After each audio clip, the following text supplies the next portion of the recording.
Okay, so a very bizarre situation unfolded in the Bills-Texans game. I'm sure you all saw it, but just in case you didn't, maybe you missed the game or whatever.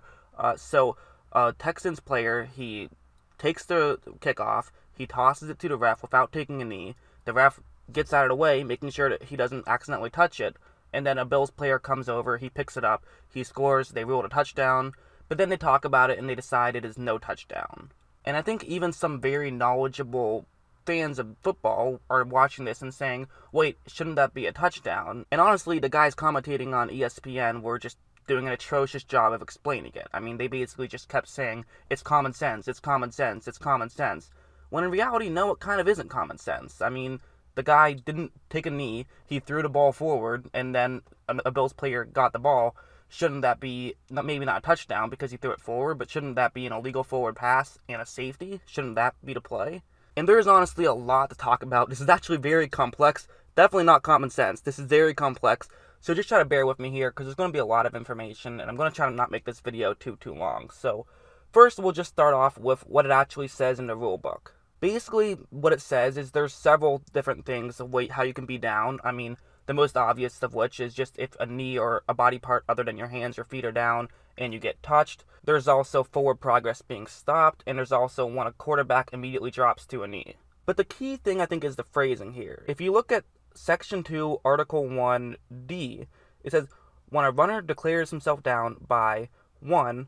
Falling to the ground or kneeling and clearly making no immediate effort to advance, or then sliding, and obviously he wasn't sliding.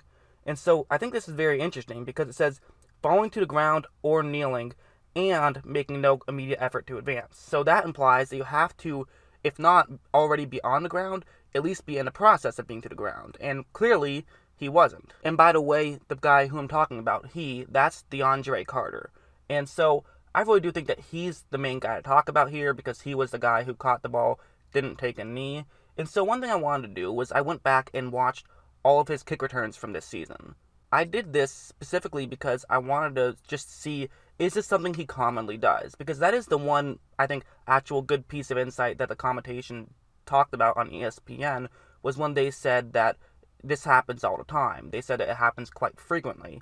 And so I watched all of his kickoff returns, and not once did he do this. So that actually got me a little bit frustrated because I'm like, wait a second, so this isn't a common thing, and yet everyone's acting like it is a common thing. That was very frustrating to me. And so I was ready to be very annoyed, and I was ready to make this video talking about how the Bills got screwed. But then I was going to do more research. I was going to make sure that I totally figured the situation out before making a video on it.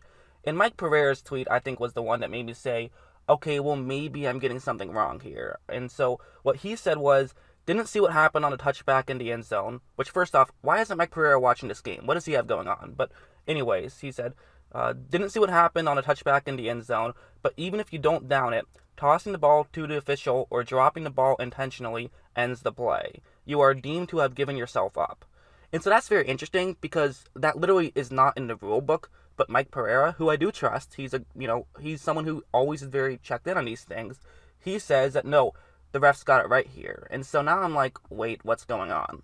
Again, keep in mind, DeAndre Carter had at no point this season not taken a knee when he catches the ball. He almost always either just let it go over his head, or when he did catch the ball, he would take a knee. This was the first time he didn't, and I found that very confusing. So I started watching some more of these plays. I watched probably about 100 kickoffs, honestly, maybe even more. I mean, I was really trying to find one just to see if there was an example, and I did finally find one. I found one. It was in the Week 17 matchup of the Bengals-Dolphins, and you can clearly see here that while the Dolphins returner does kind of go into a kneeling motion, his knee clearly doesn't touch the ground. However, they still rule him down, so I guess looking at it that way, I guess this is some sort of a thing. It's definitely not very common. It's definitely not common sense, like the commentators were talked down to us like it was. That really did annoy me. I'm sorry, but I find that frustrating that people act like something is obvious when it isn't obvious. But yeah, so that's something that I think I do now looking at it that way. I would say that the refs probably got it right because while it's not necessarily in the official rule book, it could be one of those things sort of similar to the neighborhood play in baseball where it's not necessarily in the rule book, but it's something they always go by, so it's kind of just accepted. However, I have a problem with it because it's not that common. like it is kind of an obscure situation, and the fact that there was a ref who literally had no idea that this is the rule, that kind of makes me a little bit worried of like, wait, so you're telling me that if a different refereeing crew was out there, then maybe this would have been ruled a safety, whereas if, this one was out there, then it's not ruled a safety? Are you telling me that the people wearing zebra costumes are the ones making decisions and that actually impact the game? I don't like that. To me, that's kind of a scary precedent to set.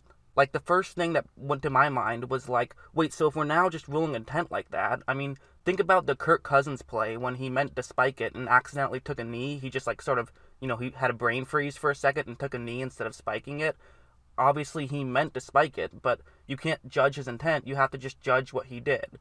In my opinion, this shouldn't be the rule, and by the letters of the law, it isn't the rule. But at the same time, if you call it a certain way, you can't change that calling into playoffs, so I do think you kind of have to stick with it. So I think my official ruling is going to be that the Bills did not get screwed. I think it was the correct call on the field, but this situation just should have never happened. The NFL should have really put the hammer down well before this. They should have said, hey, listen, make sure you get a knee down, or we're going to call it, safeties or fumbles, depending on if you throw the ball forward or backwards.